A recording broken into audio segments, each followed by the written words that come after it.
복고풍의 추리 소설을 원하신다면 한국 단편 추리 모음 선집 들으셔야죠. 1987년에 나온 세 번째 책인데요. 오늘 소개해 드릴 작품은 당시에 그 동아일보사에서 출판국 기자로 있으면서 서울신문 신춘문예에 단편으로 당선이 됐었던 문체가 좋은 작가입니다. 이원하 작가의 고딕풍의 죽음이라는 작품인데요. 들어보시죠.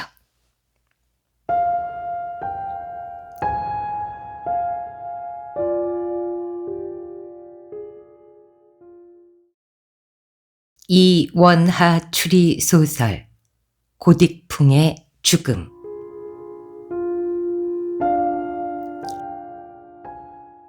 가을날 아침은 모든 것이 고요했다. 그리고 깊고 어두운 정원에 파인 그 음습한 연못에서 발견된 그녀의 시체에는 스물스물 쓸쓸함이 감돌고 있었다. 간밤에 불어닥친 비바람 때문에 감나무 잎사귀들이 여기저기 어지럽게 떨어져 쌓여 있었다. 조그만 몸집의 젊은 여자가 하얀 오징어 뼈처럼 둥둥 떠있는 그 연못 위에 빨간 감도 몇 개 떨어졌고 가을비의 물기에 이끼들이 파랗게 살아나고 있었다. 그러자 시체는 얼핏 아름답게도 보였다. 가을 하늘에 떨어진 핏방울처럼 조랑조랑 매달려 있는 붉은 감들, 그늘지고 축축한 연못 주변에 흩뿌려진 감나무 삭정이와 잎사귀들, 해감내가 날 듯한 거무칙칙한 물속에 잠긴 젊은 여자의 주검. 이런 것들이 서로 어울려 기이한 조랑미를 풍기고 있었던 탓이었다. 그러나 목장갑을 낀 수사관들의 손에 의해서 풀빵처럼 뒤집힐 때 시체는 역시 끔찍했다. 사람들은 제각기 고개를 돌리고 혼자 또는 두세씩 짝을 지어 어디론가 피해갔다.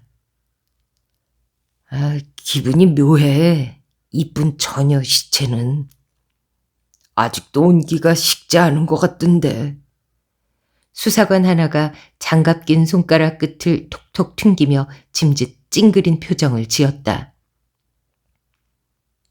단순한 사고 살 거야, 응? 이렇게! 하고 건너편에 서 있던 다른 수사관 하나가 연못 속으로 실족해 떨어지는 신용을 해보였다.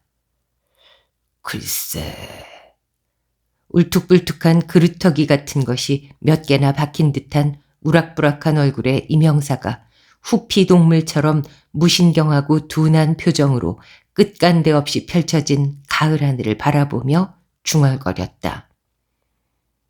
원정희 22살. 채 걷기도 전부터 척수형 폴리오를 앓아 소녀기를 신체 장애자로 살고 있는 경은이는 자기 방 창가에 휠체어를 갖다 붙이고 앉아 눈을 홍동그레 뜨고서 성경책을 읽고 있었다. 요즘 그녀는 자기가 마치 정물대 위에 얹혀진 말라빠진 사과 같다는 느낌을 자주 받았다. 아무래도 둘째 오빠가 원망스러웠다. 털북숭이 다리를 거침새 없이 내두르며 목욕탕으로 식당으로 성큼성큼 걸어다니면서 치카치카 이 닦고 푸아푸아 세수하고 후루룩 쩝쩝 밥 퍼먹고는 요란하게 대문을 휘다드며 출근해버리는 경수 오빠를 볼 때마다 그녀는 처음 비틀걸음을 걷던 어린 시절의 신경장애가 되살아나는 것 같은 고통을 느꼈던 것이다. 둘째 오빠는 어쩜 저다지도 내 입장은 조금도 생각해주지 않을까. 그 사건이 일어나던 날 생긴 놀람증이 가슴 안팎을 후비며 돌다가 조금씩 가라앉아 갈 무렵 그 언니의 장례식이 있었고 장례식이 끝날 무렵에 난데없이 셋째 오빠 경민이가 경찰에 연행돼 가버렸다는 얘기를 들었을 때 경은이는 또다시 호흡마비가 일어나는 듯한 통증에 전신을 휘감겼었다. 그리고 그 조용하고 착하던 셋째 오빠가 살인 혐의로 구속됐다는 소식이 들리고 그 오빠가 범행을 자백했다는 비보를 받았을 때 경은이는 온몸이 휠체어에 앉은 채로 벼랑에서 내동댕이 쳐지는 듯한 비통한 체험을 했었다. 그녀는 지금 축축한 물기에 짓무른 두 눈으로 자꾸만 뒤집혀 보이는 글자들과 싸우며 성경 귀절을 읽고 있었다. 다음은 성경의 내용입니다. 태초에 살인이 있었다. 살인은 하나님과 함께 계셨고 하느님과 똑같은 분이셨다. 살인은 천지가 창조되기 전부터 하느님과 함께 계셨다. 모든 것은 살인을 통하여 생겨났고 이 살인 없이 생겨난 것은 하나도 없다. 생겨난 모든 것이 살인으로부터 생명을 얻었으며 그 생명은 사람들의 빛이었다. 그 빛이 지금 어둠 속에서 비치고 있다. 그러나 그 빛이 이 어둠을 이겨본 적은 없다. 경은이는 소스라치게 놀라서 후닥닥 성경책을 덮었다. 잔솜털이 보송한 귓부리에서 경련이 이는 것 같았다. 뒷미쳐 가쁜 숨을 쉬는 소리가 약간 호흡마비를 일으킨 소녀의 여린 목구멍에서 부벼져 나오고 있었다. 태초에 살인이 있었다. 살인은 하느님과 함께. 그녀는 눈을 감고 숨을 가다듬었다. 미세한 눈물방울이 베어져 나오며 당장 눈자 위에 이슬이 졌다. 그리고 누군가가 젠발로 종종거리며 다가오는 모습이 흐려진 시야 속으로 들어왔다. 먼저 들고 목욕하세요. 그래야 제가 일하기 좋으니까요. 가정부 복순이가 모들뜨기 눈을 힐끔거리며 귀옛말로 속삭이고 있었다.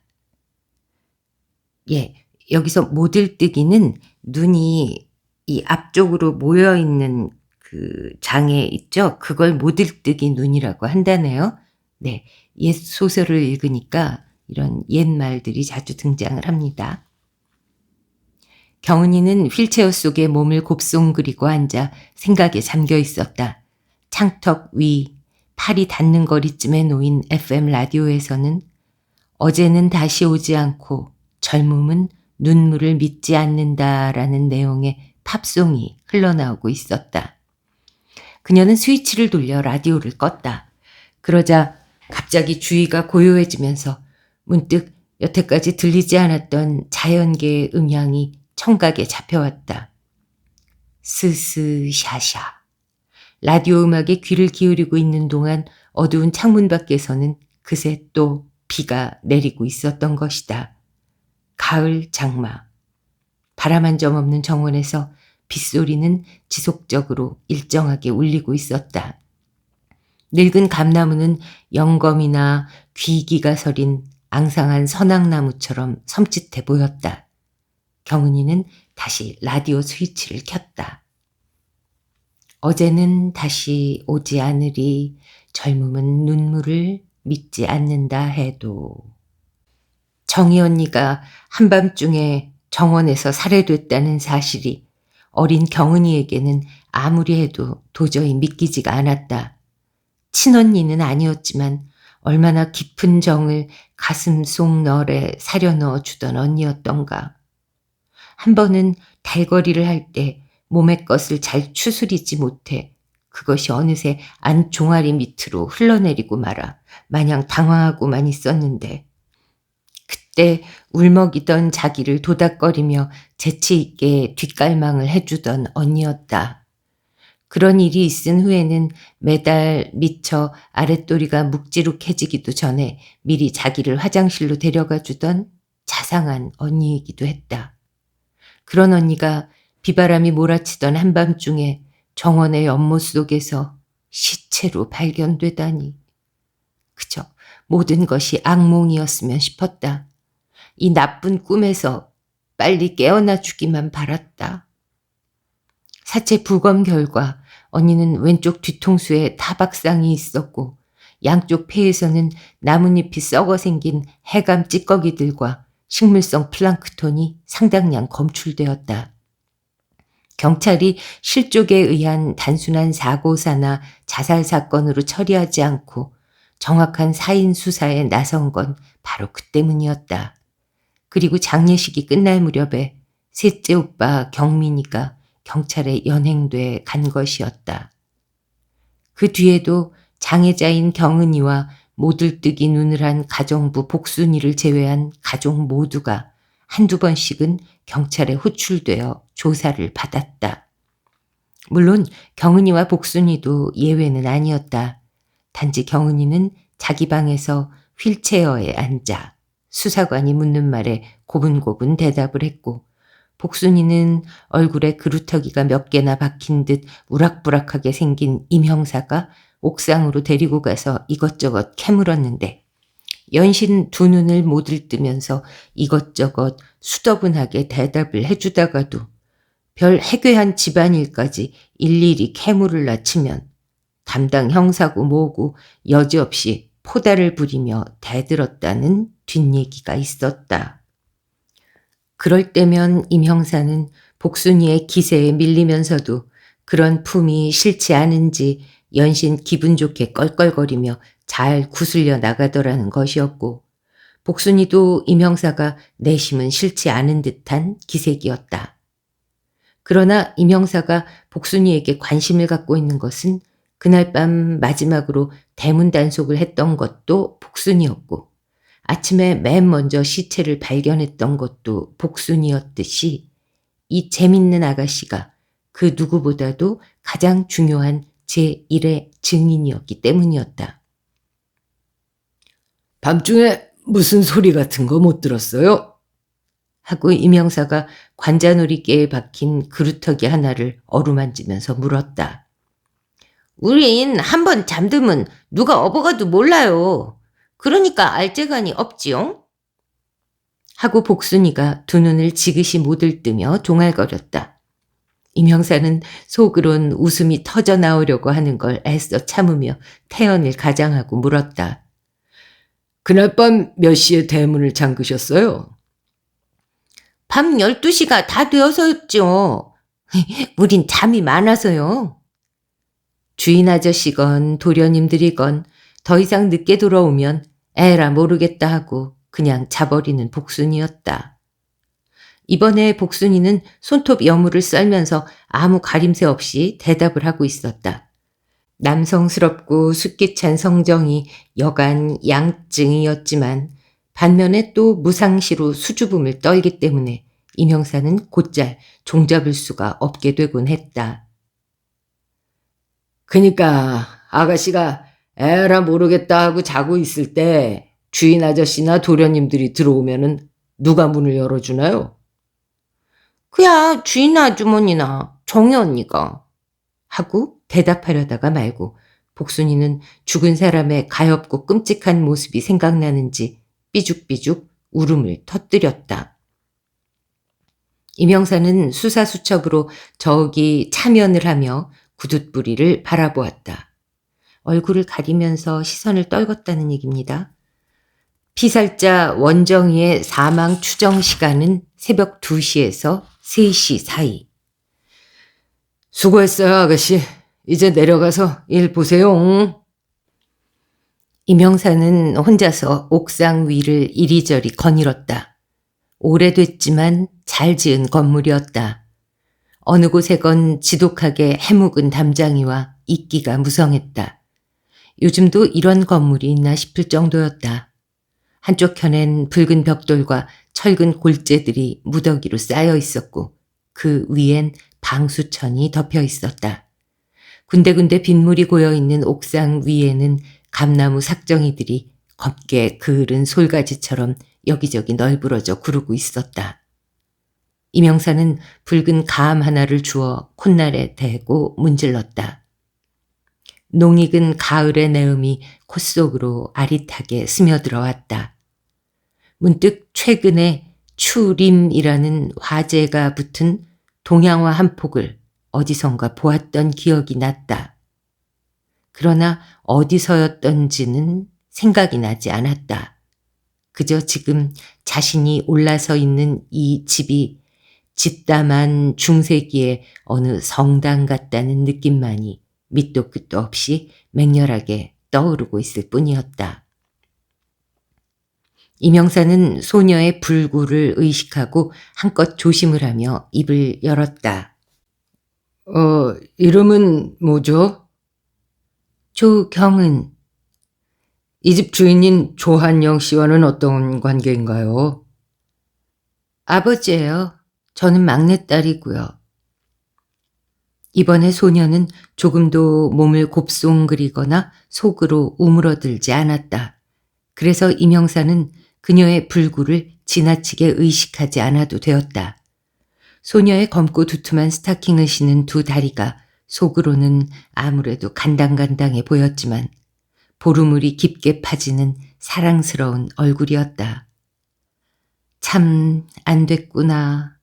하느님은 무던히도 짓궂은 분이시군 하고 이명사는 건성으로 생각했다. 죽은 원정희 씨와는 어떤 관계죠? 언니예요. 언니? 친언니는 아니지만요. 그럼? 저희 아버지 친구분 따님이에요. 어려서 고아가 됐대요. 우리 집에 와서 산 지는 몇 년 됐어요. 젊은 형사는 고개를 끄덕이면서 뭔가 골똘히 생각하는 듯 천천히 입을 열었다. 죽은 언니와 아주 친했다면서요? 네. 저한텐 그 언니하고 그 오빠뿐이었어요. 그 오빠라뇨? 이명사는 이 소녀의 감수성이 평균인의 그것과는 한참 다르다는 것을 직감했다. 신체적 불구에서 오는 짙은 절망감과 애릿한 우수를 함께 느끼게 했다. 어쩌면 뛰어나게 총명한 소녀일 수도 있다고 그는 생각했다. 어떤 오빠? 하고 그가 재우쳐 물었다. 아저씨들이 유치장에 가둬버린 우리 오빠 말이에요. 그 오빠는 죄가 없어요.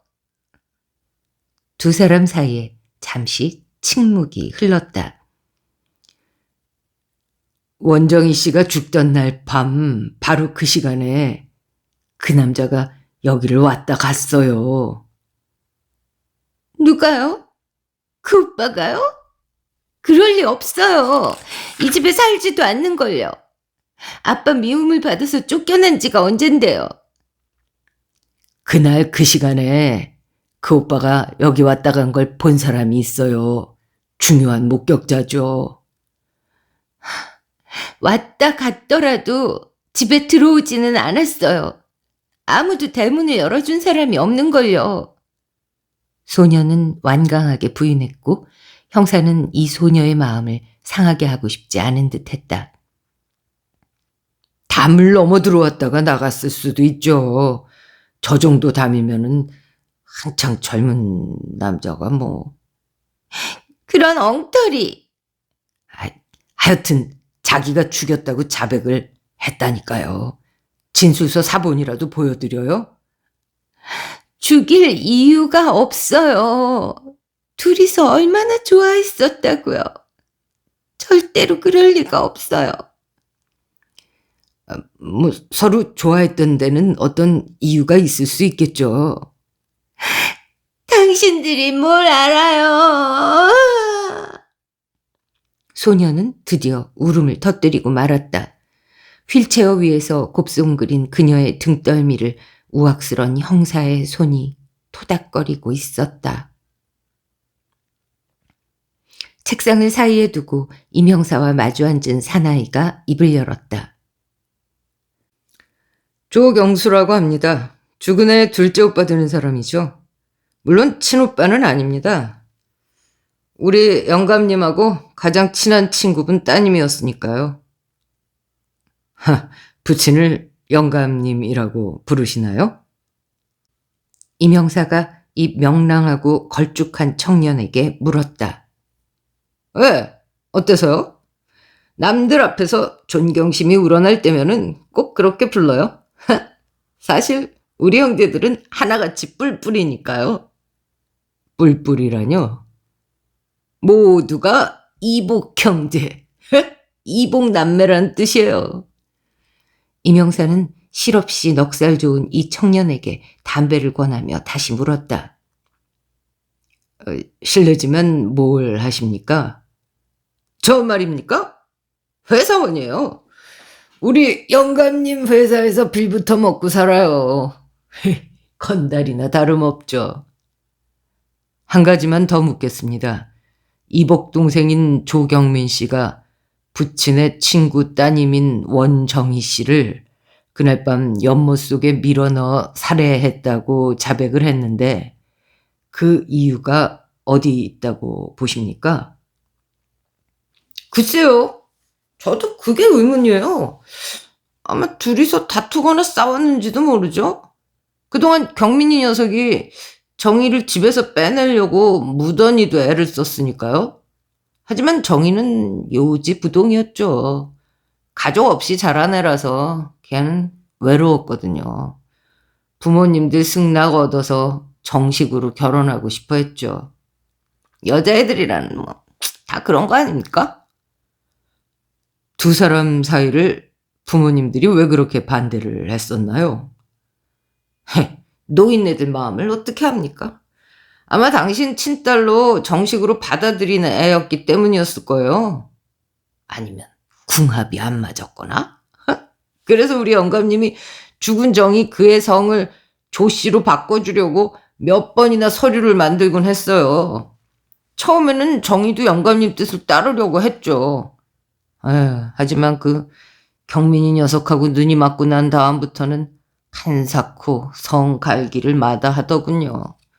결국 경민이가 영감님 미움을 사게 됐죠. 집을 나간 것도 그것 때문이었어요.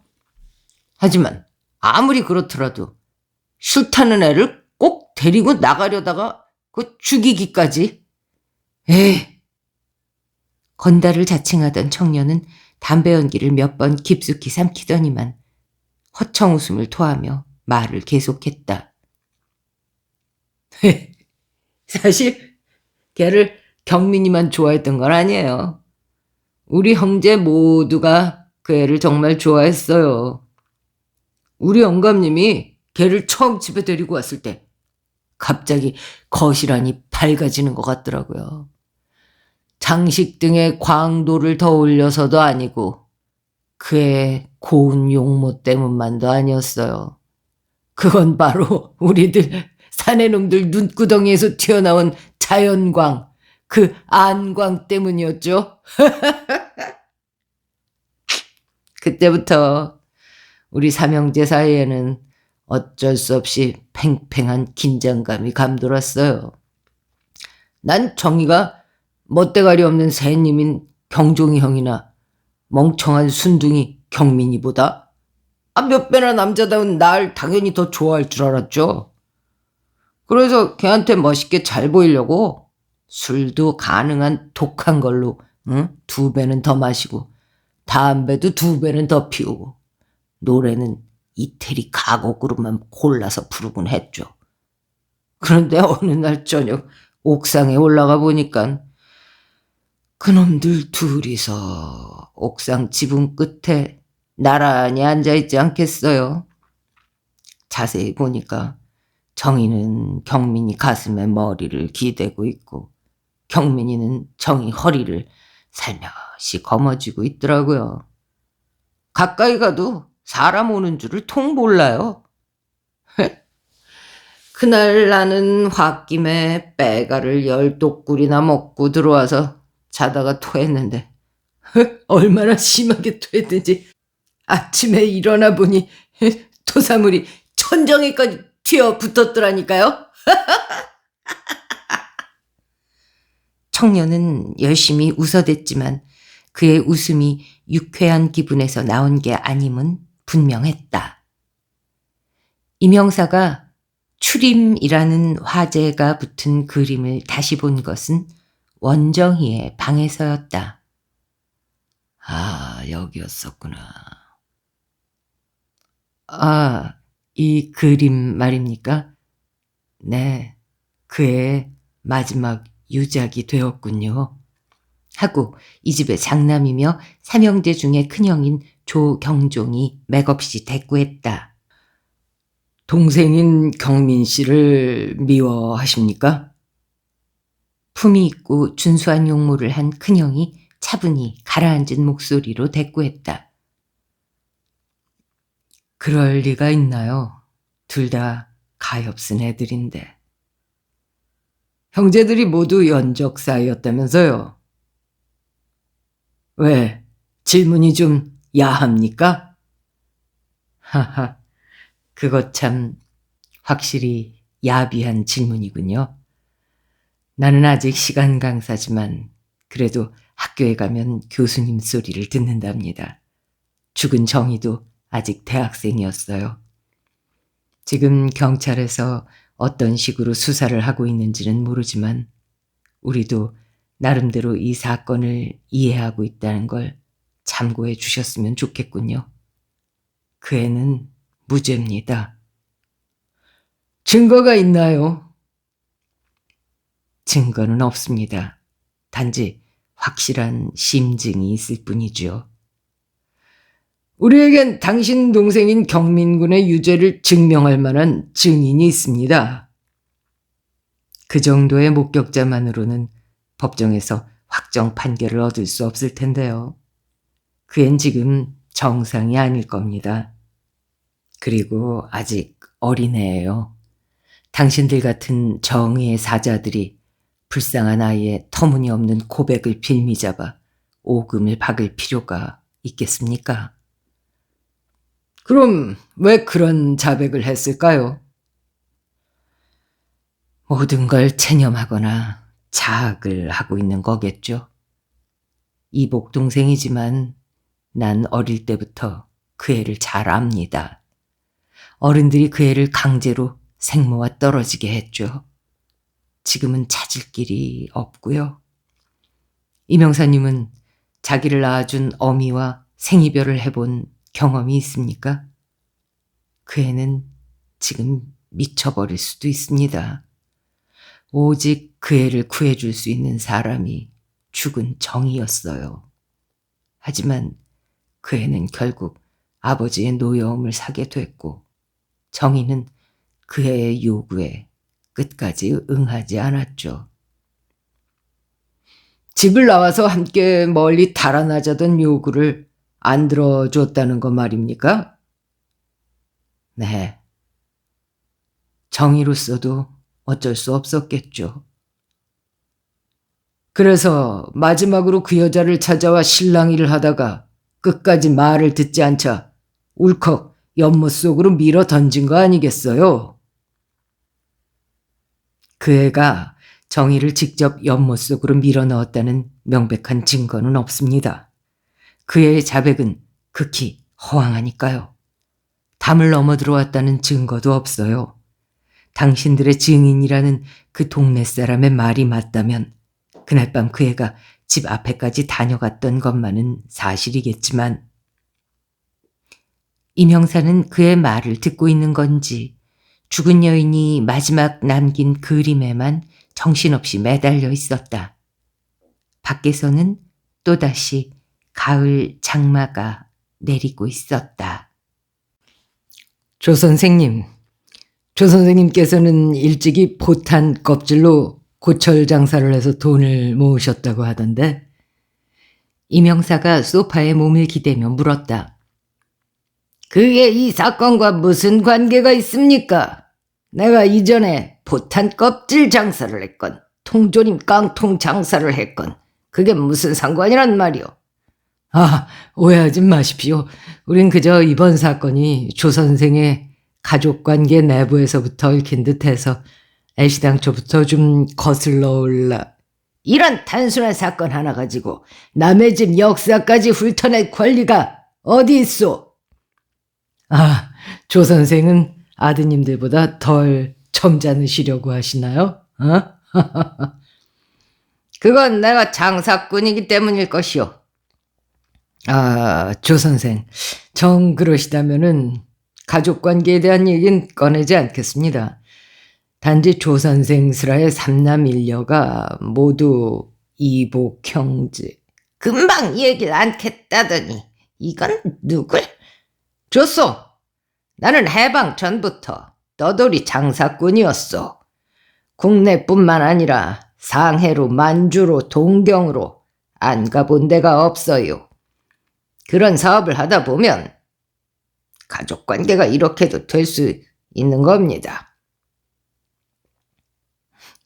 조 선생, 막내 아드님 조경민은 그날 밤에 담을 넘어 들어가 아버님의 친구 따님인 원정이라는 여자를 만나서 같이 도망가자고 애원하다가 끝까지 말을 듣지 않아서 목을 졸라 연못 속에 던졌다고 말하고 있습니다. 당시의 정황을 보아서 충분히 납득할 수 있는 일입니다만 살해 행위를 입증할 만한 확실한 증거를 찾아오란 말이오. 당신들은 참 세상을 편리하게 살려고 하는군요. 미운 놈이지만 그래도 그놈은 내 아들이외다. 범죄고 살해 행위고 그따위는 애당초 없었어요. 그놈은 죽은 그 애를 만나러 지 집 대문 앞까지 왔다가 마음이 약해서 그냥 돌아갔을 뿐이오. 그럼 죽은 그 여자가 어떻게 해서 한밤중에 정원에 나와 연못에 빠져 죽는단 말입니까? 그건 하나님만이 알 거요. 크리스찬이신가요? 하느님? 그런 걸 누가 믿어요? 하여튼 우리 그 애는 무죄요. 아직 어린데다 충격을 받아서 마음에도 없는 엉뚱한 소리를 하고 있는 겁니다. 조 선생, 그 두 젊은이 사이를 왜 그렇게 끊어놓으려고 하셨나요? 그게 무슨 말이요? 죽은 그 애의 아버지는 예전에 나하고 함께 사업을 했던 절친한 친구였습니다. 그의 부탁으로 나는 그 딸을 내 친딸로 맞아들이기로 했던 거예요. 그러면 내 자식들과도 법적으로 친형제, 친남매가 되는 겁니다. 내가 바란 건 그것뿐이었어요. 그런데 그 녀석이 애비 말을 듣지 않고서 말도 안 되는 일을. 법적인 남매끼리 근친혼을 하게 둘 수는 없었다는 건가요? 며느리도 자식인데 꼭 둘 사이를 그렇게 막아야만 할 필요가 있었을까요? 그 정원의 숲속에 서서 이명사는 조한영의 아내와 얘기를 나누고 있었다. 조한영의 아내는 누가 보든 현숙한 미인형이었고 장남은 그의 어머니를 닮은 게 확실했다. 부군께서는 법적인 근친혼을 막으려고 그 두 사람을 떼놓았다고 하시는데 사모님께서는 어떻게 생각하시나요? 부창부수라고 하실지도 모르겠지만 그분이 하신 말씀이 사실은 다 맞아요. 어른들한테는 어른들의 세계가 있는 거니까요. 그분은 죽은 정희를 정말 친딸처럼 생각하셨어요. 정희가 죽은 후에 거의 잠을 못 이루고 계시죠. 노인네들 관념은 한번 굳어지면 고치기가 어렵답니다. 그리고 또 그분은 고생 끝에 자수성가해서 사업에 성공한 분이라 고집이 여간에서는 꺾이질 않았어요. 아버님 말씀대로 온의로 지냈으면 좋으련만 꼭 부부가 되려고 했단 말씀이죠? 그 얘기는 이제 그만하면 안 될까요? 사실 원정희 씨는 죽기 전에 이미 임신 중이었습니다. 아니, 뭐라고요? 자, 사모님, 이젠 제발 우리를 좀 도와주셔야겠습니다. 그때 가까이서 귀에 익은 앳된 목소리가 들려왔다. 제가 도와드리면 안 되나요? 소리가 나는 쪽으로 고개를 돌리던 임영사는 깜짝 놀랐다. 휠체어에 앉아 있어야 할 그 불구 소녀가 연못가에 서 있는 거무죽죽한 늙은 감나무 밑에서 그를 부르고 있는 것이 아닌가. 아니, 네가 임영사는 아연해져서 입을 해 벌린 채 한동안을 그대로 멍청하게 서 있었다. 저도 목발을 짚으면 조금은 걸을 수 있어요. 그런 눈으로 너무 이상하게 보지 마세요. 하고 소녀는 보조개가 패인 사랑스러운 얼굴로 말을 계속했다. 그러자 여주인이 곁에서 속삭이듯 말했다. 가보세요. 그 애가 모두 말해줄 거예요. 우리 경은이는 이제 어린애가 아니랍니다. 어서요. 그는 아직도 얼빠진 듯한 표정으로 소녀에게 다가갔다. 절 따라오세요. 목발을 짚은 소녀는 앞서서 천천히 걷기 시작했다. 정원의 숲은 물기를 잔뜩 머금고 있었다. 두 사람은 옷을 축축히 적시며 숲을 헤치고 나아가 드디어는 이끼와 담쟁이 투성이인 대문께까지 이르렀다. 절 부축해 주실 생각은 하지 마세요. 소녀가 초롱초롱하고 애릿한 눈빛을 띠며 말했다. 그 대신 여길 보세요. 여기 손을 한번 넣어보세요. 그는 소녀가 시키는 대로 대문 기둥에 수북하게 붙어있는 담쟁이 속으로 손을 집어넣었다. 뭔가 손에 닿는 것이 있었다. 딱딱한 금속 같은 것이었다. 바로 그거예요. 담쟁이 줄기와 잎사귀들을 헤치고 자세히 보니 그건 아주 낡은 편지함이었다. 녹이 쓸 대로 쓴 편지함 하나가 대문 기둥의 경첩에 철사로 묶여 담쟁이 속에 숨겨져 있었던 거다. 지금은 아무도 쓰지 않는 편지함이에요. 하지만 오빠하고 언니가 서로 비밀 편지를 주고받던 친절한 천사들의 우체국이죠. 친절한 천사들의 우체국? 허리춤에 항상 수갑과 포승을 너줄너줄 차고 다니는 형사는 갑자기 동화의 나라에 떨어진 듯 완전히 얼이 빠져 있었다. 소녀는 한 손으로 목발을 어루만지며 여전히 앳되고 신비한 목소리로 얘기를 계속하는 것이었다. 그날 한밤중, 그러니까 새벽 2시쯤에 오빠는 여기에 왔어요. 오빤 자기들 두 사람의 사랑이 영영 이루어질 수 없게 됐다는 걸 알고는 절망한 나머지 언니한테 마지막 편지를 보내려고 왔던 거예요. 네가 그걸 어떻게 알아? 내다보지도 않았다면서. 초인종 때문이죠. 초인종? 그게 무슨 소리야? 그날 밤 네 오빠는 집안에 들어서지도 않았고 넌 밖을 내다본 적도 없다면서 뭘 어떻게 알고 있다는 거야? 초인종 소리를 듣고 알아요. 오빠는 비바람을 맞으며 초인종을 눌렀어요. 그 초인종 소리는 오빠하고 언니만 알아요. 그리고 그 두 사람을 도와주는 착한 요정인 내가 알죠. 왜냐고요? 우리 집에 사는 남자들은 성격이 저마다 다 다르거든요. 성격이 다르듯이 초인종 누르는 방식도 각기 달라요.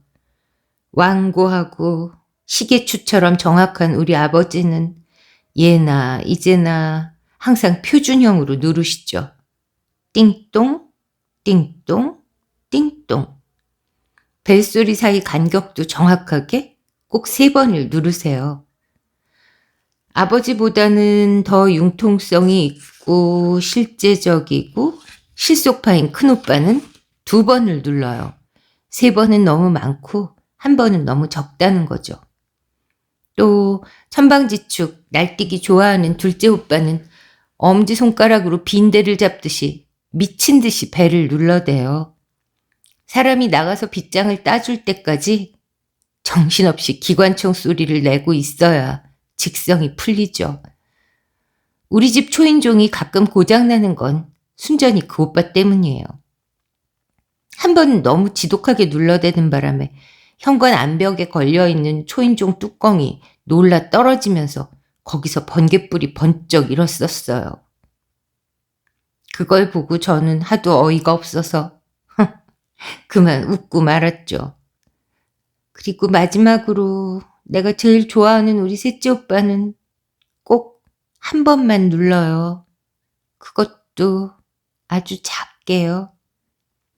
사람들이 벨소리를 듣지 못했다고 생각하면 다시 한 번 더 누르고 기다려요. 꼭 한 번이에요. 한 번. 그날 밤은 비바람이 쳤어요. 그런데도 오빠는 언제나처럼 꼭 한 번 벨을 눌렀어요. 띵동. 그리고 그 소리는 언니랑 나밖엔 듣지 못했죠. 비바람 소리에 섞여서 우리들 귀에도 아주 희미하게 들렸으니까요. 난 침대 속에 누워서 언니가 오빠하고 편지를 교환하러 나가는 소리를 들었어요. 그러면서 전 행복한 꿈을 꾸며 잠이 들었죠. 그동안 정원에서는 두 사람이 영 이별을 하는 대파국이 벌어지고 있는 줄은 까마득히 모르고서 언니가 우체통 속에 손을 넣었을 때 오빤 이미 마지막 편지를 거기 남겨놓고는 그대로 터벅터벅 사라져가고 있었죠. 그리고 한 발 늦게 편지함을 뒤적인 가엾은 언니는 떨면서 오빠의 편지를 읽었어요. 사랑하는 정희, 이제 모든 게 끝났다. 오늘 아침 난데없이 아버지가 날 찾으러 왔어. 그리고 난 우리 사이를 그토록 갈라놓으려 하던 아버지의 비밀을 알게 됐어.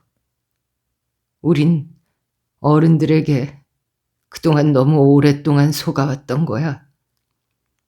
그런 예감이 들었을 때는 이미 너무 늦었다는 걸 알았어.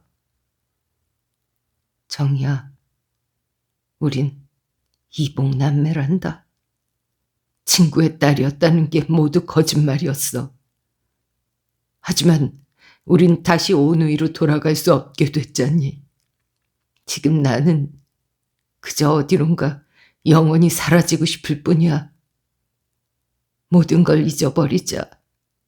안녕, 경민. 오빠의 편지를 읽은 언니는 그 자리에서 넋을 잃었어요. 그리고 비틀걸음으로 그 음습한 연못까지 걸어갔을 거예요. 귀신 같은 몰골의 감나무가 측은하게 언니를 내려다보고 있었겠죠. 그리고 언니는 몸을 돌려 우리 집을 향해 섰어요. 언니는 마지막으로 아버지에게 안녕을 고했어요. 그리고 눈물과 빗물이 뒤섞여 줄줄 흘러내리는 얼굴로 한 손엔 오빠가 그렇게도 고대하던 편지를 꼭 쥔 채로 연못 속으로 부서져 내렸어요. 우린 그 편지를 가지고 있지. 그런데 글씨가 모두 물에 젖어서 하나도 읽을 수가 없었어. 제가 읽어드릴게요.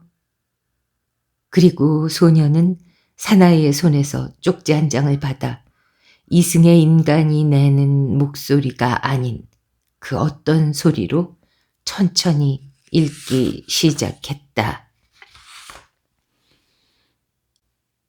사랑하는 경민 씨, 이제 절 데려가 주세요. 더 이상 여기 있을 수가 없게 됐어요. 제 몸에 이상이 생겼나 봐요. 그러니 하루라도 빨리 어디로든 함께 가요. 전 지금 불안하기만 합니다. 정희. 안 됐구나, 그 애들. 이명사가 나직이 중얼거렸다. 문득 경은이는 자신이 자기도 모르는 새 입속으로 그동안 너무도 귀에 익은 한 불행한 젊은이들의 노래를 나직이 중얼거리고 있는 것을 알았다. 어제는 다시 오지 않으리. 젊음은 눈물을 믿지 않는다 해도 우리는 어디서 와서 어디로 가는가.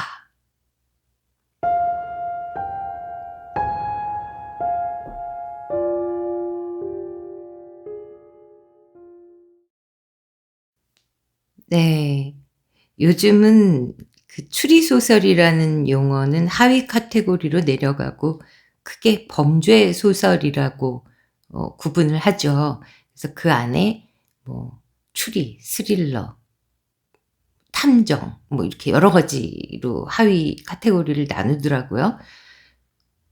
요 작품은 추리는 좀 약하고 물론 경은이가 추리를 해서 마무리가 됐지만 이제 범죄 소설의 일종인데 네, 1980년대 그때는 정말 집집이 있는 집들은 다 밖에서 나온 자식이 있는 집이 너무나 흔했던 그런 시절이었던 것 같아요. 네, 어떻게 들으셨나요? 댓글, 좋아요, 구독 부탁드리겠습니다. 감사합니다.